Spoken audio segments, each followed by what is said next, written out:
Hi friends, welcome to my channel. My name is Isa and today we are going to discuss the uses and gratifications theory.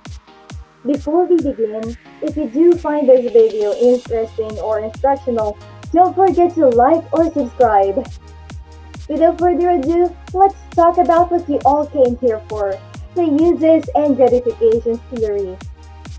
We all use social media platforms like Facebook, Instagram, Twitter, and the like due to a reason that you may or may not be aware of.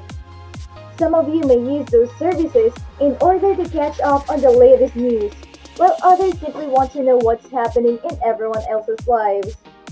Each of us uses different forms of the media, and the uses and gratifications theory, or UGT, helps us understand the motivations behind those choices.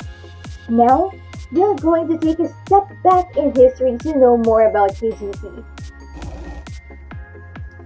American sociologist and communication scholar Elihu Katz first developed the uses and gratification approach when he came up with the notion that people use the media to suit their needs.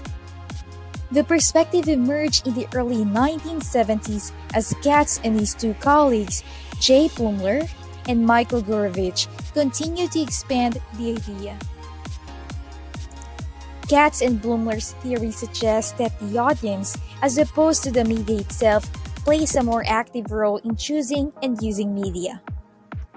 The theory suggests that the mass media user seeks out a media source that best benefits their own preferences and needs. CommunicationTheory.org in 2018 expounded on the 5 categories of needs. First, we have the cognitive needs. Second, there's the affective needs, followed by the personal integrative needs, then the social integrative needs, and last, the tension release needs.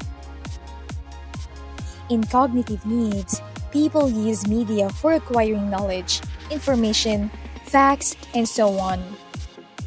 Among the audience, some have the thirst to acquire intellectual and academic knowledge. The best example of this type of need will be when people use media to know more about current events.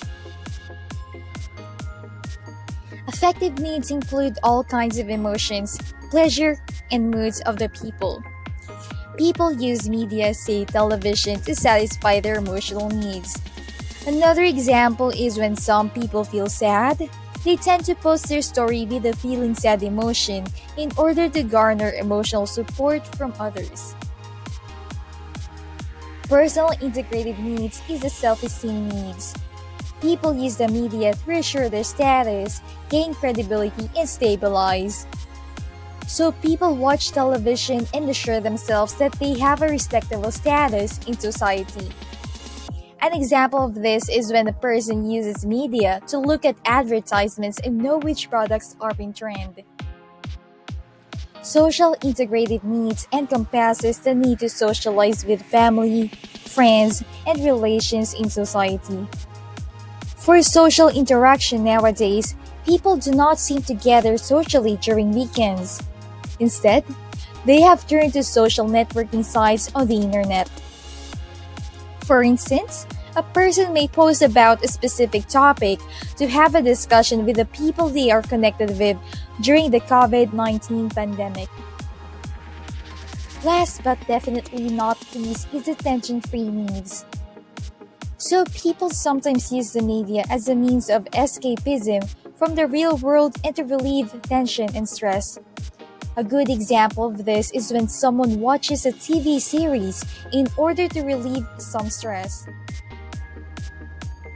Now, you've learned about the uses and gratifications theory and the 5 types of needs. If you like this video, don't forget to give it a thumbs up and subscribe to my channel. Bye friends!